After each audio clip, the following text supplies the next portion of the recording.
अयोध्या पहुंचे उत्तर प्रदेश के विधानसभा अध्यक्ष सतीश महाना ने रामलला के दर्शन किए। इस दौरान उन्होंने सपा से निष्कासित 3 विधायकों के राजनीतिक भविष्य को लेकर बड़ा बयान दिया है।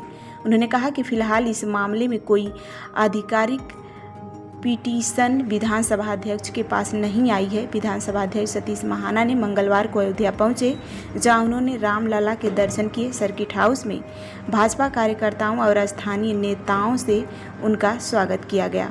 इस दौरान उन्हें गार्ड ऑफ ऑनर भी दिया गया।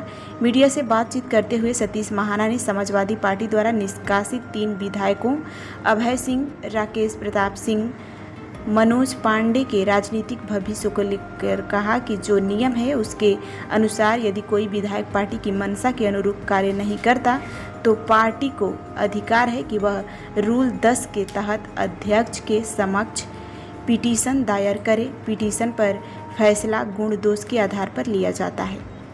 उन्होंने साफ किया कि अभी तक इस मामले में उनके पास ना कोई पिटीशन आई है और ना ही अलग से मान्यता देने के लिए कोई आवेदन प्राप्त हुआ है। साथ ही उन्होंने बताया कि निष्कासन की भी कोई आधिकारिक सूचना विधानसभा सचिवालय को नहीं दी गई है। सर, आने का क्या उद्देश्य है? देखिए, अयोध्या आना हर समय एक नई ऊर्जा का और एक नए विश्वास का यहाँ का संचार होता है। मेरा सौभाग्य है कि मैं श्री राम जन्मभूमि मुक्ति आंदोलन से देश की आज़ादी के बाद जब ये शुरू हुआ आंदोलन 1984 में, तब से मैं उसके साथ जुड़ा था। राजनीतिक क्षेत्र में आने के पहले मैं बजरंग दल का संयोजक था। उस नाते से श्री राम जन्मभूमि आंदोलन के साथ निकट से जुड़ा हूँ। मैं अयोध्या जिस समय वहाँ पर बाबरी ढांचा खड़ा था तब भी आया, जिस दिन बाबरी ढांचा ध्वस्त हुआ था उस दिन भी आया, जिस दिन शिलान्यास था उस दिन भी आया, और मर्यादा पुरुषोत्तम भगवान श्री राम जी के मंदिर की प्राण प्रतिष्ठा होने के बाद भी मुझे सौभाग्य मिला कि मुझे भगवान के दर्शन करने का अवसर मिला। अभी इसी महीने की 5 तारीख को श्री राम जन्मभूमि मंदिर में भगवान के अन्य विग्रहों का स्थापना हुई, पूजन हुआ। मेरा मन था कि आज वहाँ पर भगवान के दर्शन करने के लिए चलूँ। इस निमित्त आज मेरा अयोध्या आना हुआ। सर, बालक राम के साथ राजा राम भी राम मंदिर में विराजमान। आपने कहा आंदोलन से भी जुड़े हैं, कितनी खुशी है? देखिए, ये बहुत सारी जो अभिव्यक्तियाँ होती हैं वो शब्दों में नहीं व्यक्त की जा सकती है, भावनात्मक तरीके से होती है। भगवान के दर्शन करके वो भाव, मैंने कहा कि जिस समय प्रारंभ से ही उस आंदोलन के साथ जुड़े हो और जिसके लिए सौगंध खाई हो, जिस समय हम लोग ये नारा लगाते कि सौगंध राम की खाएंगे, अब मंदिर में बनाएंगे, तो कभी कभी लगता था कि ये सौगंध कैसे पूरी होगी। भगवान की कृपा से भगवान ने वो शक्ति दी, भगवान ने ऐसा वातावरण बनाया देश में।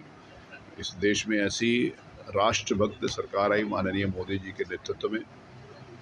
उत्तर प्रदेश में माननीय योगी जी ने कमान संभाली, माननीय उच्चतम न्यायालय का आदेश आया, तो उच्चतम न्यायालय के आदेश के अनुरूप भारत सरकार ने प्रोएक्टिव रोल अदा किया, प्रदेश सरकार ने उसका अनुपालन कराने में काम किया।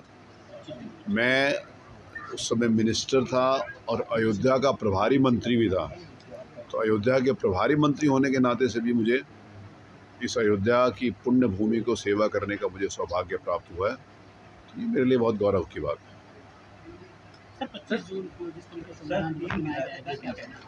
देखिए, 25 जून इस देश में लोकतंत्र के काले अध्याय में लिखा जाता है। लोकतंत्र में तानाशाही का कोई स्थान नहीं है।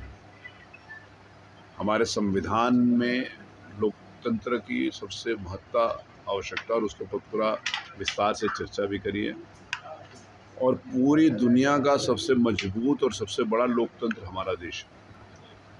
तो संविधान के मंशा के विपरीत यदि तानाशाही होती है तो स्वाभाविक है वो दिन हमेशा काले अक्षरों के रूप में याद किया जाता है। सर, अखिलेश यादव जी निकाय 2027 अगर मानते हैं तो महिलाओं को 3-3 हज़ार दिया जाए। उत्तर प्रदेश की विधानसभा आज देश की सर्वोत्तम विधानसभा के रूप में स्थापित हुई है। विगत 3 वर्षों के अंतर्गत विधायिका का जो सम्मान होना चाहिए विधायकों से जिस प्रकार से अपेक्षा होती है कि वो जनता की समस्याएं विधानसभा के फ्लोर के ऊपर रखें, वो विगत 3 वर्षों में देखने को मिला है।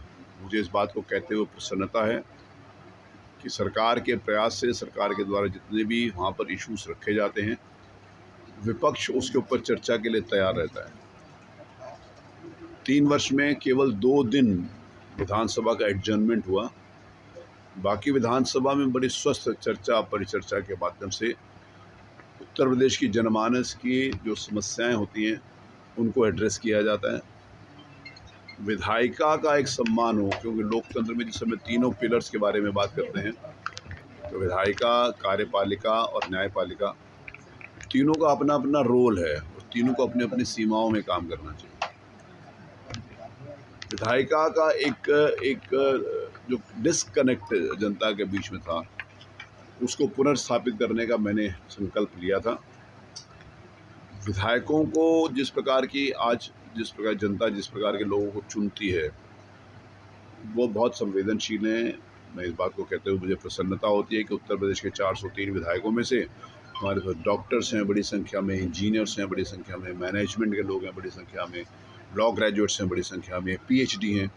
तो अब वो समाज में परिवर्तन आया, जागरूकता आई है कि बहुत सारे लोग ऐसे योग्य व्यक्तियों को चुनकर विधानसभा में भेजते हैं और उनकी योग्यता विधानसभा में विगत 3 वर्षों में परिलक्षित हुई है। मुझे इस बात की प्रसन्नता है। सर, 3 विधायक अभी निष्कासित हुए हैं और इनका भविष्य क्या होगा? दूसरा ये है कि किन परिस्थितियों में जो है शासन जा सकता है? नहीं, जो हमारे जो रूल्स हैं, जो एंटी डिफेक्शन लॉ है, वो अगर किसी पार्टी के कोई भी माननीय विधायक उस पार्टी की मंशा के विपरीत काम करते हैं तो उस पार्टी का अधिकार होता है कि शेड्यूल 10 के अंतर्गत अध्यक्ष के समक्ष वो अपनी पिटीशन लगा सकते हैं। पिटीशन का निर्णय गुण दोष के आधार के ऊपर अध्यक्ष करते हैं। लेकिन इस प्रकरण में जो आज समाचार पत्रों के माध्यम से जानकारी हुई है, विधानसभा के अध्यक्ष के समक्ष उनकी सदस्यता को लेकर किसी भी प्रकार का कोई पिटीशन नहीं लगाया गया। जो मान्य सदस्य किसी राजनीतिक दल से निष्कासित होते हैं तो वो असंबद्ध सदस्य के रूप में उनको मान्यता मिलती है। अभी कल उन्होंने निष्कासन किया है, उनकी कोई सूचना निष्कासन की भी मेरे पास नहीं है, और जो सदस्य निष्कासित हुए उनके द्वारा भी उनको अलग से मान्यता देने की भी अभी मेरे पास किसी प्रकार का कोई आवेदन नहीं है। वो जिस समय आवेदन आएगा तो नियमानुसार उसके ऊपर कार्रवाई की जाएगी। Thank you.